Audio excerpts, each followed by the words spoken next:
করবা না, পিতামাতার খেদমত করবা, পিতামাতার সাথে ভালো ব্যবহার করবা, পিতামাতার সাথে উত্তম ব্যবহার করবা। আল্লাহর নবী আমার বললেন হুমা জান্নাতুকা ওয়া নারুকা, পিতামাতা তোমার জান্নাত আর পিতামাতা তোমার জাহান্নাম।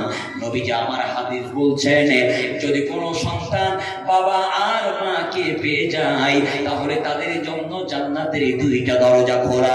আবার যদি কোনো সন্তান বাবা আর মাকে পায় তাহলে তাদের জন্য জাহান্নামের দুইটা দরজা খোলা। সাহাবীরা প্রশ্ন করলেন কারণ? আল্লাহর নবী আমার বললেন শোনো, যদি কোনো সন্তান বাবা আর মার সঠিকভাবে খেদমত করতে পারে তাহলে ওই সন্তানদের জন্য জান্নাতের দুইটা দরজা খোলা। আর বাবা মার সাথে যারা খারাপ ব্যবহার করবে তাদের জন্য জাহান্নামের দুইটা দরজা খোলা। ও শৈশবের যুবক ভাইরা, যাদের বাবা বেঁচে আছে, মা বেঁচে আছে, আমার যুবতী বোনেরা আপনাদেরকে বলছি, যাদের বাবা বেঁচে আছে আর মা বেঁচে আছে, হাতে ধরে পায়ে ধরে অনুরোধ করব, খবরদার বাবার সাথে মায়ের সাথে দুর্ব্যবহার করবা না। বাবার কাছে অন্যায় করেছো, মাপ চেয়ে নাও, মায়ের কাছে অন্যায় করেছো, মাপ চেয়ে নাও। বাবা মার সাথে ব্যবহার, বাবা মার সাথে খারাপ ব্যবহার করবা না।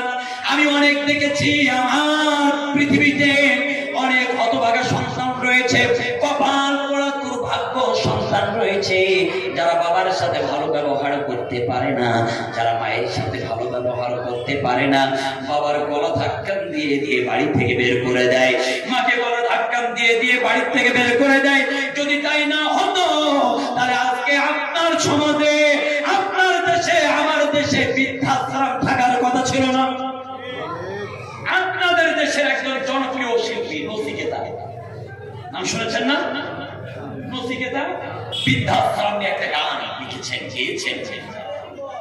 ভাই, আরে বাবা মা কখন সন্তানদেরকে পর করে দেয় না।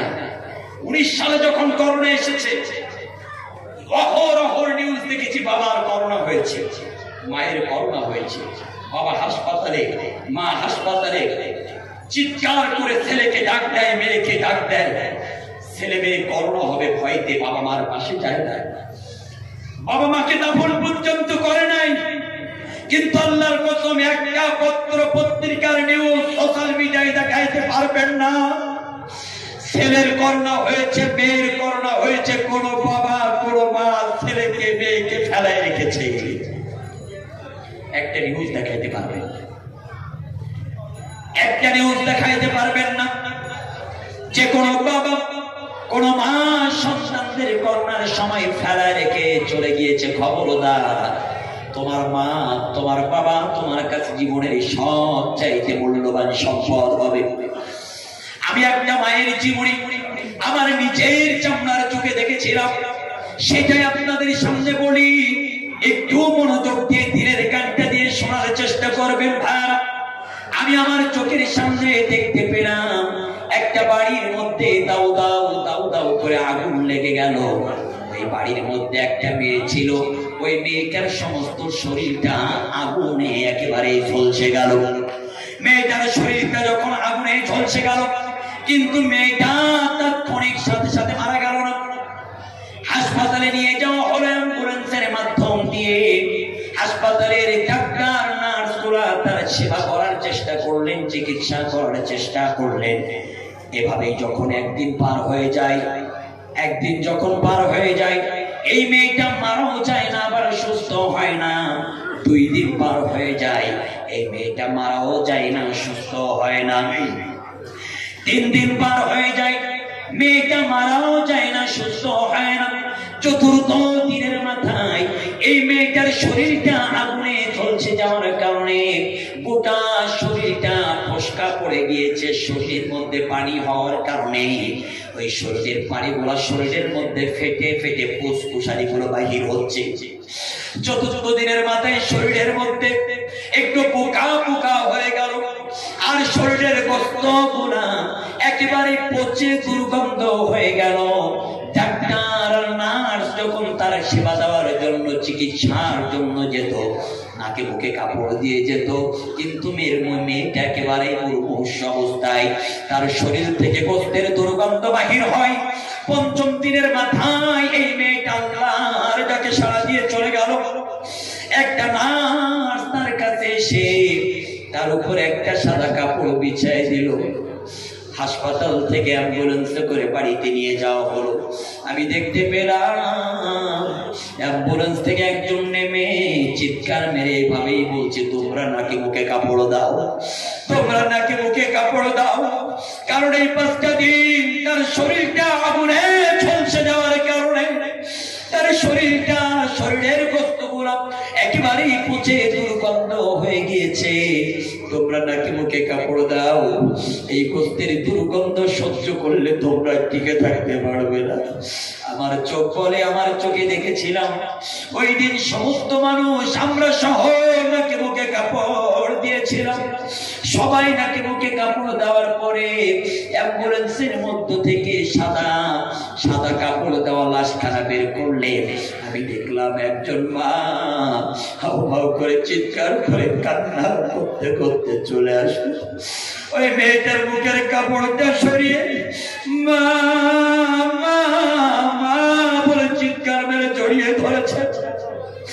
মা বলে যখন চিৎকার মেরে জড়িয়ে ধরে, জনম দুঃখিনী মা কপালে একটা চুমা দেয়।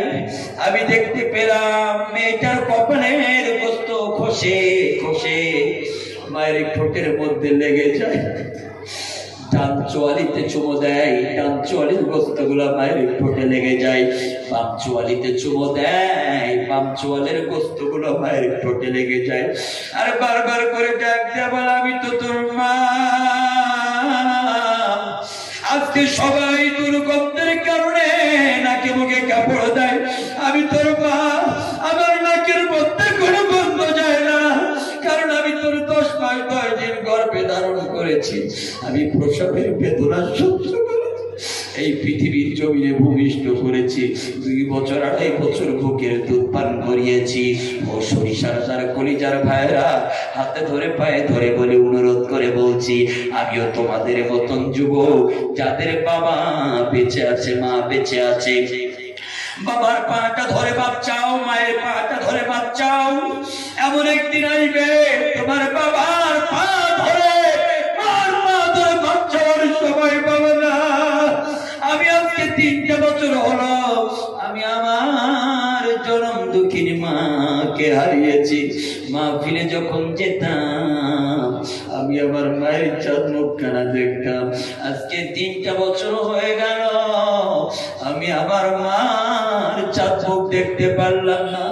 ও কলিজার টুকরা যুবক,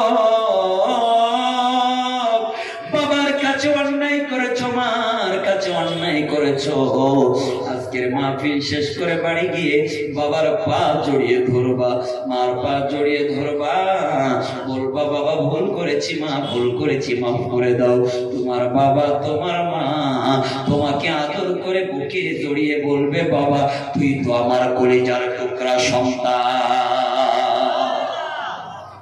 পৃথিবীতে মার চাইতে বড় নিয়ামত আর কিছু নাই রে ভাই, আর কিছু নাই। ও গো মা তুমি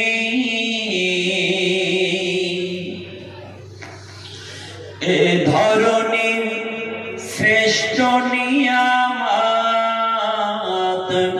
তোমারই পদতলে রয়েছে জান্নাত, তোমারই পদতলে রয়েছে জান্নাত।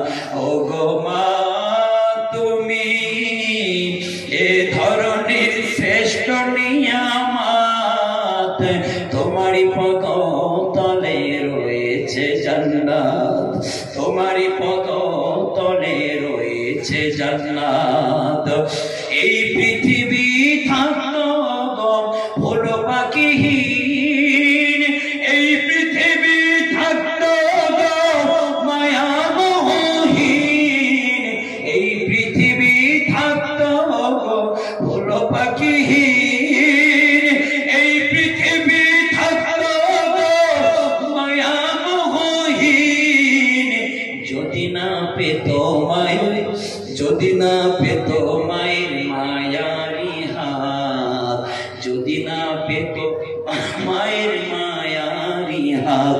ও গো মা তুমি এ ধরনের শ্রেষ্ঠ নিয়ামত, তোমারই পদতলে রয়েছে জান্নাত, তোমারই পদতলে রয়েছে জান্নাত। বলে আমিন।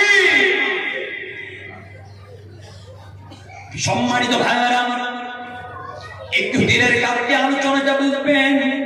3 শ্রেণীর মানুষের দোয়া আল্লাহর দরবারে 100% কবুল হয়। 1 নাম্বার হলো মুসাফিরের দোয়া, 2 নাম্বার পিতামাতার দোয়া, আর 3 নাম্বার মাজলুমের দোয়া। মাজলুমের চোখের পানি আল্লাহর জমিনে পড়তে দেরি হয়, মাজলুমের দোয়া আল্লাহর দরবারে কিন্তু কবুল হতে দেরি হয় না। কেমন আল্লাহর দরবারে কবুল হয় চলেন না আলোচনাটা সামনের দিকে নিয়ে যাই। আল্লাহর নবী আবার মসজিদ নববীর মধ্যে কুরআনুল কারীমের সবচাইতে সুন্দরতম সূরা সূরা রহমান তেলাওয়াত করলেন, সমাপ্ত করলেন। মাঝখান থেকে একজন সাহাবী দাঁড়িয়ে বললেন, ইয়া রাসূলুল্লাহ, ইয়া হাবিবাল্লাহ, আপনি যদি দয়া করে আরেকটা বারের জন্য সূরা রহমানটা তেলাওয়াত করতেন, আপনার মুখ থেকে শুনে শুনে আমি সূরা রহমানের তেলাওয়াতটা মুখস্থ করে নিতাম। এই সাহাবী আর কেউ নন, এই সাহাবী হলো হযরতে আব্দুল্লাহ ইবনে মাসউদ। এই আব্দুল্লাহ ইবনে মাসউদ ছিল একজন মক্কার সামান মারা খান। ও প্রাণের ভাইরা, আব্দুল্লাহ ইবনে মাসউদের কথা বলতে গিয়ে একটা হাদিসের বর্ণনা না দিলেই নয়। আল্লাহর নবী আব্দুল্লাহ ইবনে মাসউদ সহ কয়েকজন সাহাবীরা খেজুর পাড়বার জন্য চলে গিয়েছেন। আল্লাহর নবী বললেন, খেজুর গাছে কে উঠবে? আর আব্দুল্লাহ ইবনে মাসউদের এই মাজার থেকে দেহগুলো ছিল অনেক ভারী, আর পাগুলো ছিল একেবারে চিকনা চিকনা। আব্দুল্লাহ ইবনে মাসউদ গাছে উঠলেন। আল্লাহর নবীর একজন সাহাবী আল্লাহর নবীকে ডেকে বলছেন, নবী আপনি তাকান, আব্দুল্লাহ ইবনে মাসউদের পাগুলো একেবারে ছোট্ট ছোট্ট, কতটুকু দেখা যায়?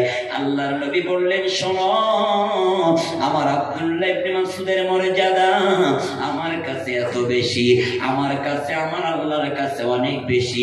আর আমার আব্দুল্লাহ ইবনে মাসউদের যে ছোট্ট ছোট্ট 2টা পা দেখা যায়, হাসরের ময়দানে ওই পা পৃথিবীর সবচাইতে মানুষের পায়ের চাইতে মর্যাদা হয়ে যাবে। এই আব্দুল্লাহ ইবনে মাসউদ বলছেন, নবী আরেকটা বার একবার সূরা রহমান তেলাওয়াত করবেন, আপনার মুখ থেকে শুনে শুনে আমিও সূরা রহমানটা মুখস্থ করে নেব। আল্লাহর নবী আবার পড়লেন, আব্দুল্লাহ ইবনে মাসউদ মুখস্থ করলেন। সংক্ষেপে বলছি, কয়েকদিন পর আল্লাহর নবীর কাছে আব্দুল্লাহ ইবনে মাসউদ হাজির হয়ে গেলেন। ইয়া রাসূলুল্লাহ, ইয়া হাবিবাল্লাহ, একা কি সূরা রহমান পড়ে ভালো লাগে না? আপনি যদি অনুমতি দেন ওই কাবার চত্বরে যাইয়া আমি সূরা রহমানের তেলাওয়াত করতে চাই। আল্লাহর নবী বললেন, আচ্ছা ঠিক আছে যাও। এবার আব্দুল্লাহ ইবনে মাসউদ কাবার চত্বরে চলে যাওয়ার পরে কাবার গায়ে হাত দিয়ে সূরা রহমানের তেলাওয়াত শুরু করলেন। আবু জাহেল উতবা সাইবা সেই সময় বড় বড় কাফেররা জানতে পেরে আবু জাহেলরা চলে আসলেন লোক লস্কর নিয়ে। আব্দুল্লাহ ইবনে মাসউদকে ডাক দিয়া বলছে, রে মক্কার খান, তোর এত বড় কলিজা, এত বড় স্পর্ধা, মুহাম্মাদের কোরআন তুই আমাদের বাপ দাদা বুকের উপরে বসে বসে পড়ি, দাঁড়িয়ে দাঁড়িয়ে পড়িস, তোর এত বড় স্পর্ধা, আজকের তোরে হাই নাই, তোর খবর আছে? আবু জাহেল বাম হাত কান উঁচু করে আব্দুল্লাহ ইবনে মাসউদের বাম কান কানা ধরে তার হাত কান উঁচু করে আব্দুল্লাহ ইবনে মাসউদের ডান কানের উপরে আঘাত করেছে। হযরত আব্দুল্লাহ ইবনে মাসউদের ডান কান দিয়ে দরদর করে করে রক্ত বাহির হচ্ছে। প্রাণের ভাই আমার, আব্দুল্লাহ ইবনে মাসউদের ডান কান দিয়ে যখন রক্ত পড়ে, আব্দুল্লাহ ইবনে মাসউদ কানের উপরে হাত দিলেন। হাত কেন চোখের সামনে আনার পরে দেখলেন আব্দুল্লাহ ইবনে মাসউদের হাত কেন রক্তে রঞ্জিত হয়ে গিয়েছে। আব্দুল্লাহ ইবনে মাসউদ ডাক দিয়ে বললেন, আবু জাহেল শোন, আজকে তোর ক্ষমতা আছে, আজকে তোর পাওয়ার আছে, এই জন্য কোরআন বলার অপরাধে আমার একটা কানের তারা বাস্ত করে দিলে, আমার আল্লাহ যদি কোনোদিন সময় দেয় তাহলে আমি তোর 2টা কানের তারা সেই দিন বাস্ত করে দেব, সেই দিন বাস্ত করে দেব। শুনে রাখ, এই দিন না আরো দিন আছে, এই দিন নিয়ে যাবে সেই দিনের কাছে। বাতাস সবসময় দক্ষিণ দিক দিয়ে আসে না, মাঝে মধ্যে উত্তর পূর্ব পশ্চিম দিক দিয়ে বয়, এটাই হলো বাতাসের দেওয়া। ঠিক কিনা বলে? আব্দুল্লাহ ইবনে মাসউদের চোখের পানি জমিনে পড়লো। আল্লাহ দোয়া কবুল করে নিয়েছিলেন। কেমন দোয়া কবুল করে নিয়েছিল? চলেন না সামনের দিকে বলার আগে বদরের ময়দানে আল্লাহ দোয়া কবুল করেছিল, লম্বা আলোচনা সেটা আরেকটু পরে বলবো। তার মধ্যে আরেকটি কথা না বললেই নয়। আল্লাহর নবীর একজন সাহাবীর বর্ণনা দিতেই হবে। সেই সাহাবীটা যখন কালিমা পড়ে মুসলমান হন নাই, একেবারে ছোটবেলায় তার বাবাকে হারিয়ে ঠিক হয়েছেন। চাচার কাছে লালন পালন হতো। একটা পোশাক একবারের বেশি দুইবার ব্যবহার করতেন না। একটা আতর একবার লাগাইতো, দুইবার লাগাইতো না। এই ব্যক্তিটার নাম হলো আব্দুল উজ্জা। চাচার কাছে লালিত পালিত হতো। চাচার কাছে লালিত পালিত হতো। আব্দুল উজ্জা যখন যৌবনে পদার্পণ করলেন, 20 বছর বয়স যখন আব্দুল উজ্জার হয়ে গেল, একদিন আব্দুল উজ্জা চাচার কাছে হাজির হয়ে গেলেন। চাচা, ও চাচা, আপনি বলেন তো দেখি, আব্দুল্লাহর বেটা মোহাম্মদ কেমন মানুষ? আব্দুল্লাহর বেটা মোহাম্মদ ভালো মানুষ নাকি খারাপ মানুষ? আব্দুল উজ্জা বললেন, ভাতিজা শোনো, আমি যতটুকু জানি মোহাম্মদের চাইতে এত ভালো মানুষ আসমানের নিচে আর জমিনের উপরে একজনও না। আব্দুল উজ্জা ডাকতে বললেন, চাচা, মোহাম্মদ যদি এত ভালো মানুষ হয়, তাহলে আপনি কেন সেই মোহাম্মদের ধর্ম কালিমা পড়ে মুসলমান হয়ে যান না? আপনি কেন কালিমা পড়ে মুসলমান হন না? চাচা, আমি এতদিন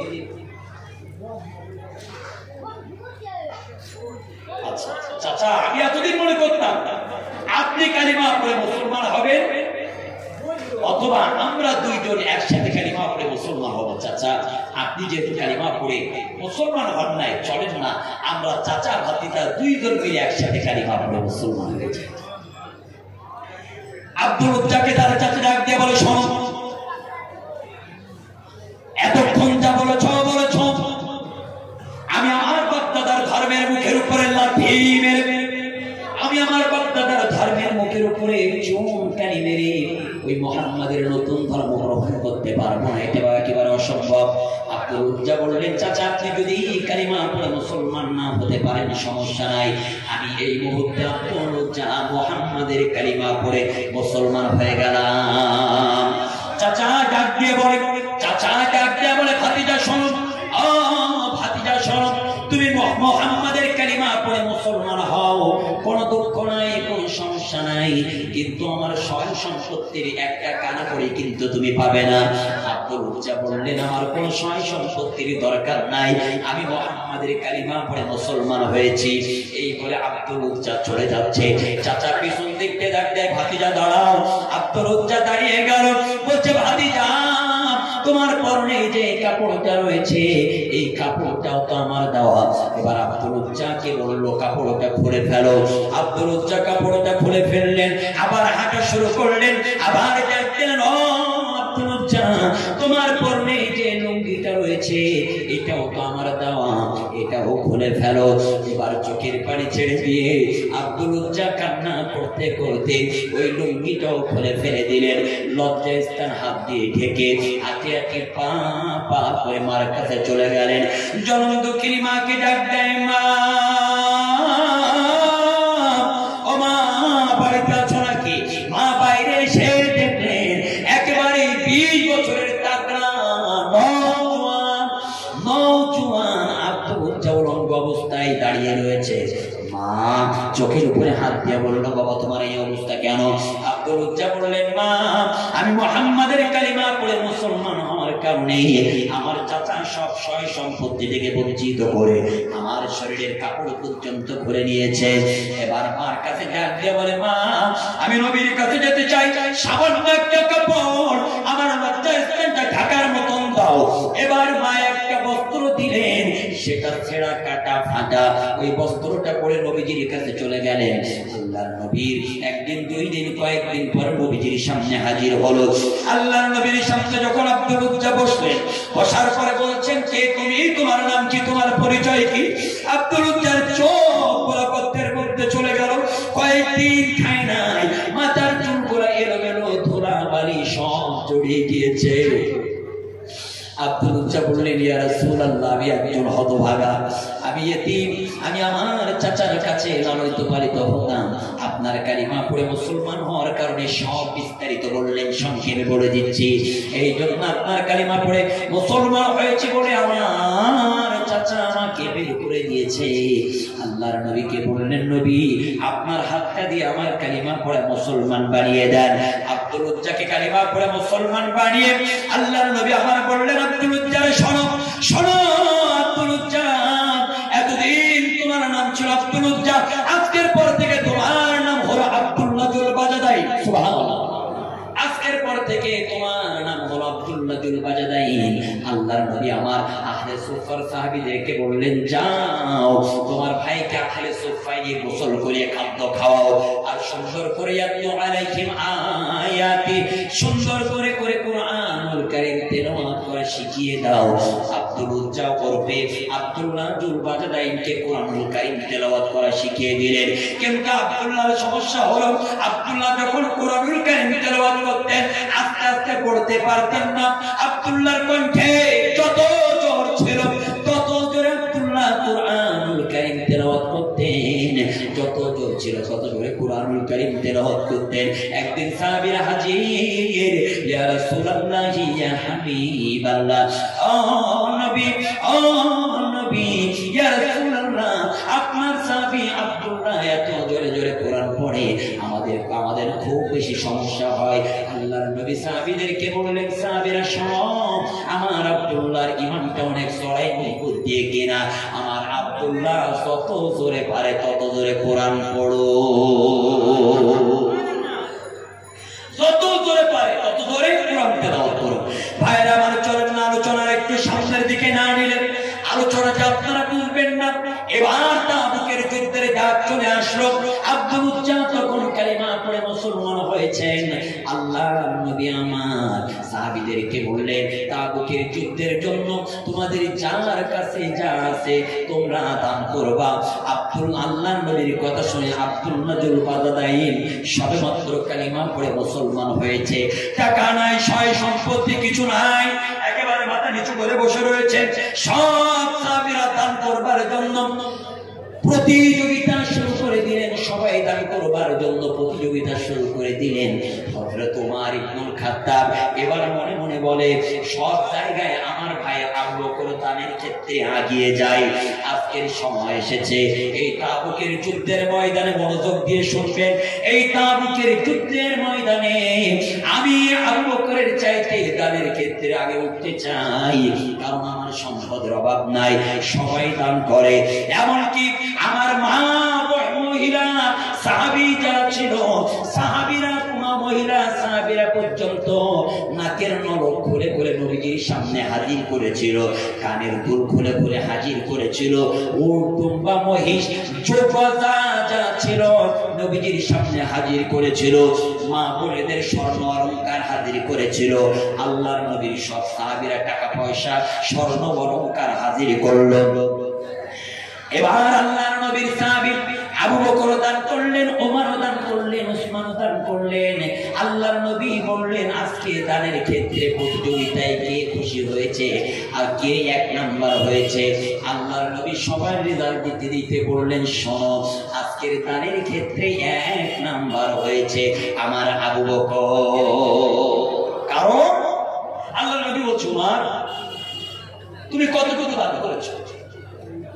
হযরত ওমর বলছেন, ইয়া রাসূলুল্লাহ, আমার যতগুলো সম্পদ রয়েছে দুইটা ভাগে ভাগ করে, এক ভাগ আমি আমার পরিবারের জন্য রেখেছি, আর এক ভাগ আল্লাহ এবং আল্লাহ রাসূলের জন্য দিয়েছি। সুবহানাল্লাহ। ও আবু বকর, তুমি তোমার পরিবারের জন্য কি রেখে এসেছো আর আজকে কি দিয়েছো? আবু বকর মাথা নিচু করে বলছেন, ইয়া রাসূলুল্লাহ, ইয়া হাবিবাল্লাহ, আমি আমার পরিবারের জন্য কিচ্ছু রাখি নাই, সব দিয়ে আমার পরিবারের জন্য আমি আমার আল্লাহ এবং রাসূলকে রেখেছি। জোরে বলে সুবহানাল্লাহ। আলোচনা আরেকটু সত্যের দিকে নিয়ে যাব। তাবুকের যুদ্ধের ঘটনা মনে রাখবেন, তাবুকের যুদ্ধের ঘটনা।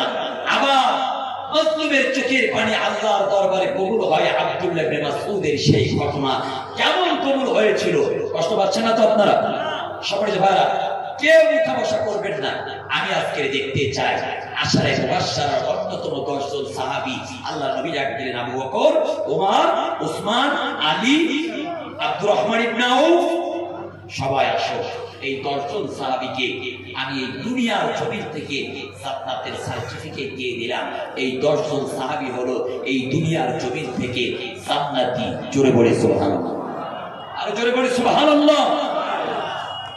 আচ্ছা বলেন তো, তারা সৌভাগ্যবান নাকি দুর্ভাগ্যবান? সবাই বলেন, পিছনের ভাইরা বলেন।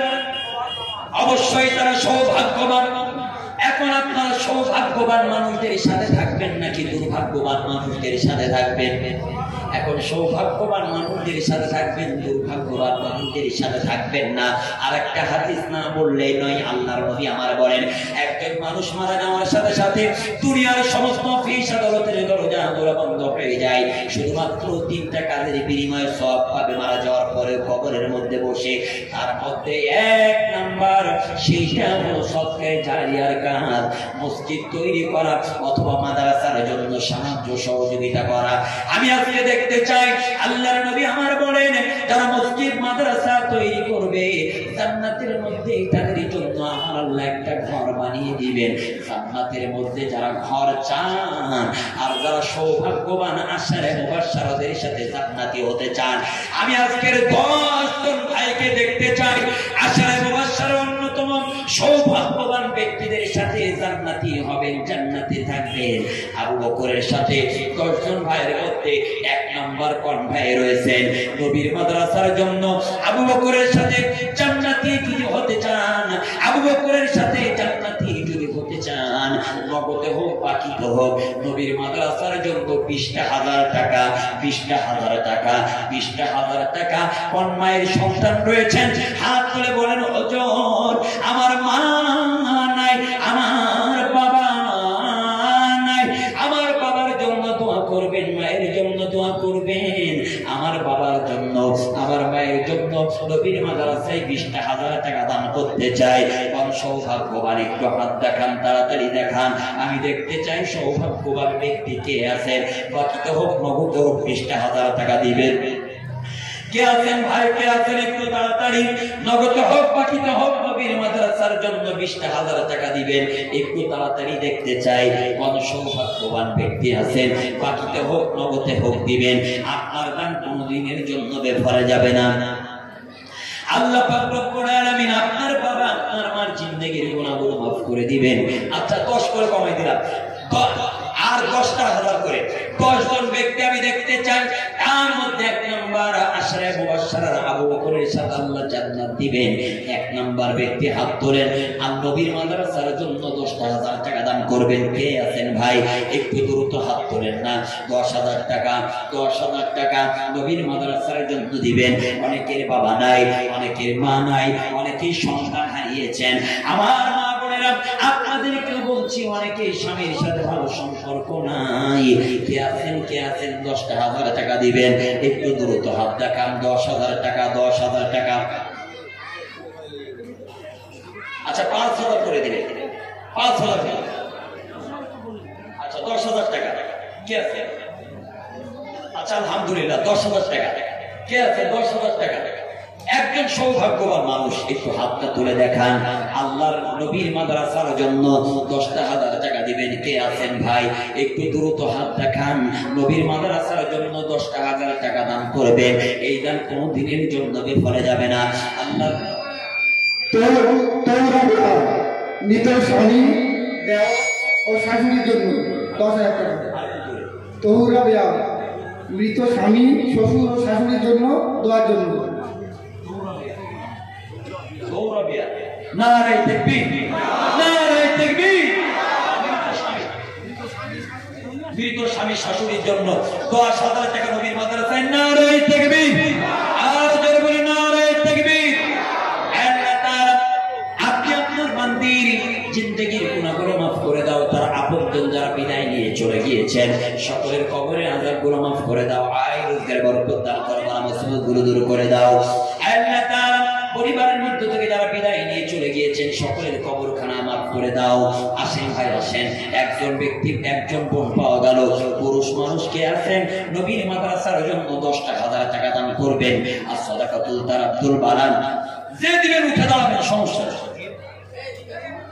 আর সাদাকাতুল তারাদ্দুল বালান দান করলে বিপদ আপদ, দান করলে বালা মুসিবতগুলো দূর হয়ে যায়। আসেন ভাই কে আছেন, নবীর মাদ্রাসার জন্য 10,000 টাকা দান করবেন।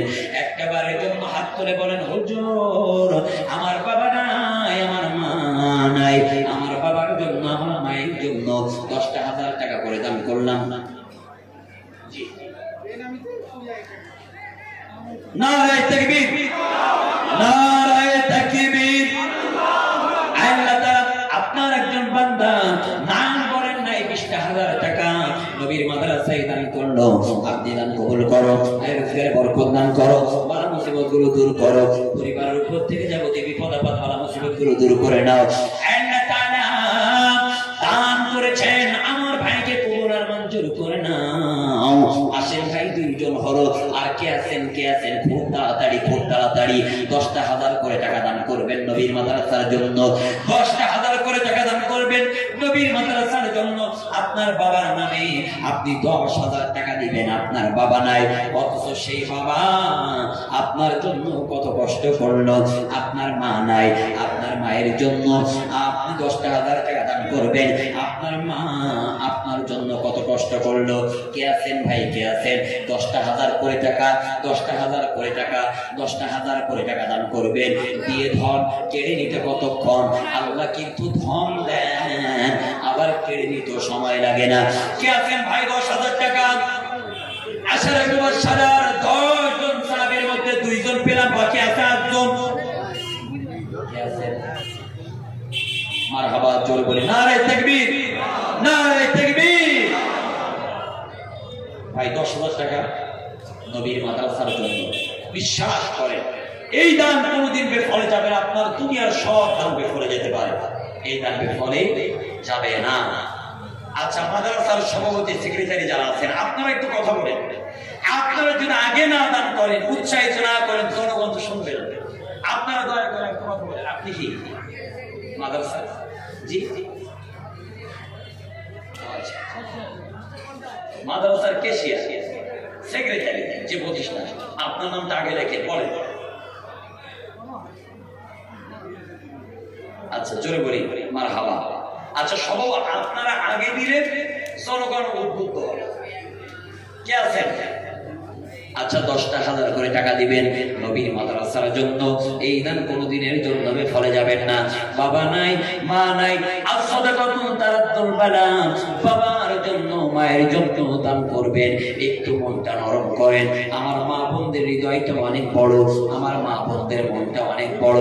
আসেন আসেন আসেন, কেউ খালি হাতে ফেরাই দিবেন না।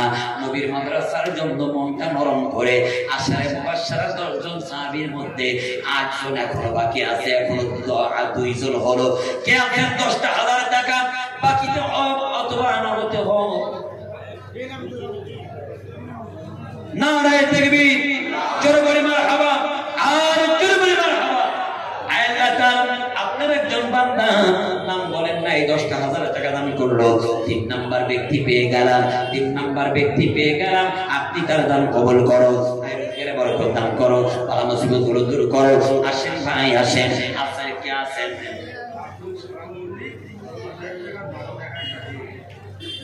জোরে বলি নারায়ে তাকবীর।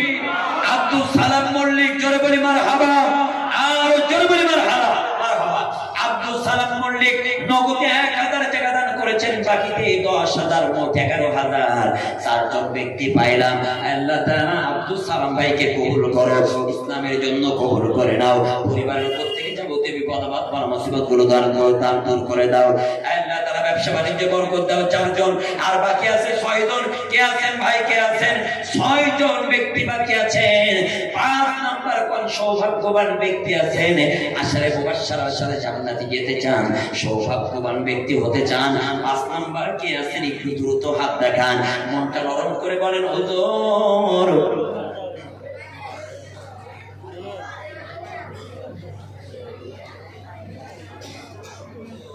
আলহামদুলিল্লাহ। কর্তৃপক্ষ বললেন আপনাদের জন্য 1500 মা বোনা আপনারা যারা এসেছেন আপনাদের জন্য খাওয়ার ব্যবস্থা করেছেন, বলে আলহামদুলিল্লাহ। আপনারা না খেয়ে কেউ যাবেন না, খুব তাড়াতাড়ি ইনশাআল্লাহ আমরা মুনাজাতের দিকে চলে যাব। 4 জন হলো, 5 নাম্বার কল। আপনারা যত দ্রুত কালেকশন শেষ করবেন আমিও তত দ্রুত ইনশাআল্লাহ করব। আল্লাহ তাআলা একজন ভাই কিছু টাকা দান প্রদান কবুল করো। কোন সৌভাগ্যবান 5 নাম্বার ব্যক্তি, কোন সৌভাগ্যবান 5 নাম্বার ব্যক্তি, একটু হাত তোলেন না মনটা গরম করে। মা বোনেরা চাইলে আপনার নামখানা লেখাইতে পারবেন। আসেন ভাই আসেন, দিয়ে ধর কেড়ে নিতে কতক্ষণ। আল্লাহ দেওয়ার মালিক আমার আল্লাহ, কিনে নেওয়ার মালিক। এ নদীর কুল ভাঙে ও কুল গড়ে, এই তো নদীর খেলা। সকাল বেলা আমির সে তো সন্ধ্যা বেলা ফকির বানাইতে পারে। আসেন ভাই আসেন, 5 নাম্বার কে আছেন কে আছেন কে আছেন? আসেন 5 নাম্বার কে আছেন একটু দেখতে চাই। নবীর মাদ্রাসার জন্য 5 নাম্বার ব্যক্তি, 5 নাম্বার ব্যক্তি 10,000 টাকা দান করবেন। এই আমি 10 জন বলেছিলাম, 5 জন ক্যান্সেল করে 5 নাম্বার 10,000 করে টাকা 5 জন ব্যক্তির কাছ থেকে নিতে চায়। একজন ব্যক্তি বাদ আছে, একটু দেখেন না, একটু তাড়াতাড়ি দেখান, একটু মনটা নরম করে বলেন হুজুর আমি আমার বাবার জন্য আমি 10,000 টাকা নবীর মাদ্রাসায় দান করতে চাই, আমার মায়ের জন্য নবীর মাদ্রাসায় 10,000 টাকা দান করতে চাই। হুজুর আমার সন্তান নাই, আমার সন্তানের জন্য একটু দোয়া করবেন, আমি 10,000 টাকা দান করতে চাই। আমার স্ত্রী মারা গিয়েছে, আমার স্ত্রীর জন্য 10,000 টাকা দান করতে চাই, আমার স্ত্রীর জন্য দোয়া করবেন। আসেন ভাই কে আছেন একটু দ্রুত, খুব দ্রুত খুব দ্রুত। আর একজন ব্যক্তি হইলে হবে। কেউ আছেন? আচ্ছা আলহামদুলিল্লাহ। আচ্ছা আচ্ছা, কুরআনুল কারীম মুসলমানদের ঐশিক গ্রন্থের সংখ্যা কয়টা? কুরআনুল কারীম কয়টা? একটু আঙ্গুল দেখান কয়টা, আরো ধরে দেখান না কয়টা? কুরআনুল কারীম একটা। কুরআনুল কারীমকে ভালোবেসে আমি দেখতে চাই একজন ব্যক্তি 5,000 টাকা দান করবেন। কুরআনুল কারীমকে ভালোবেসে কে আছে? দ্রুত কুরআনুল কারীমকে ভালোবেসে 5,000 টাকা দান করবেন। নবীর মাদ্রাসার জন্য কে আছেন কুরআনুল কারীমকে ভালোবাসেন? বলবেন হুজুর আমি কুরআনুল কারীমকে ভালোবেসে আমার বাবার জন্য আমার মায়ের জন্য নবীর মাদ্রাসায় আমি 5,000 টাকা দান করলাম। আসেন ভাই নবীর মাদ্রাসার জন্য কে আছেন 5,000 টাকা দান করবেন। আর সাদাকাতুল তারাদ্দুল বারাক দান করলে বিপদ আপদ বালা মুসিবত গুলো দূর হয়ে যায়। আসেন 5,000 টাকা দিবেন। 5,000 কেউ নাই? 5,000 দেওয়ার মতো কেউ আছে ভাই? 5,000 টাকা দিবেন, 5,000 টাকা দিবেন। নবীর মাদ্রাসার জন্য 5,000 টাকা দান করবেন। আল্লাহর কোরআনুল কারীমের সংখ্যা একজন ব্যক্তি দরকার, নবীর মাদ্রাসার জন্য 5,000 টাকা দিবেন। ওরে ভাই টাকা পয়সা ধন দৌলত গাড়ি বাড়ি স্বর্ণ অলংকার কোনো কিছুই কাজে লাগবে না। আসেন না আসেন ভাই নবীর মাদ্রাসার জন্য 5,000 টাকা কে আছেন দান করবেন। খুব দ্রুত খুব দ্রুত নবীর মাদ্রাসার জন্য 5,000 টাকা দান করেন। আসেন ভাই আল্লাহ পাক রব্বুল আলামিন জান্নাতের মধ্যে আপনার ঘর তৈরি করে রাখবেন।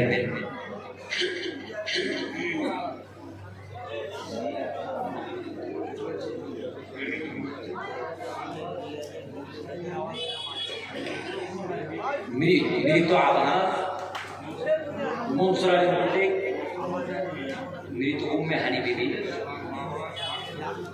ছেলে তার মা বাবার মাগফিরাতের জন্য 5 নাম্বার ব্যক্তি পেয়ে গেলাম। মা বাবার মাগফিরাতের জন্য 10,000 টাকা। জোরে বলি নারায়ে তাকবীর, আর জোরে বলি নারায়ে তাকবীর, জোরে বলি মারহাবা, আর জোরে বলি মারহাবা। আল্লাহ তাআলা আপনি কলিজার টুকরা সন্তানের মনের আশা কবুল করে নাও, ব্যবসা বাণিজ্যে বরকত দাও, তার বাবা মার কবরখানাকে জান্নাতের টুকরা বানাও, রিজকের বরকত দান করো, আল্লাহ বালা মুসিবত দূর করে দাও। আসেন ভাই 5 জন হয়ে গেল। আর কুরআনুল কারীমের সংখ্যা হলো 1।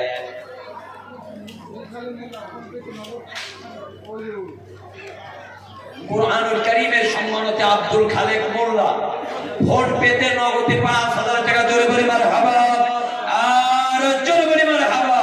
আল্লাহ তাআলা আপনি আমার ভাইকে কবুল করো, রিজকের বরকত দান করো। মা বাবার জন্য একজন ভাই 500 টাকা দান করলো, আপনি দান কবুল করো, রিজকের বরকত দান করো, বালা মুসিবত গুলো দূর করো। আসেন ভাই আসেন, 5,000 করে টাকা আর কে দিবেন?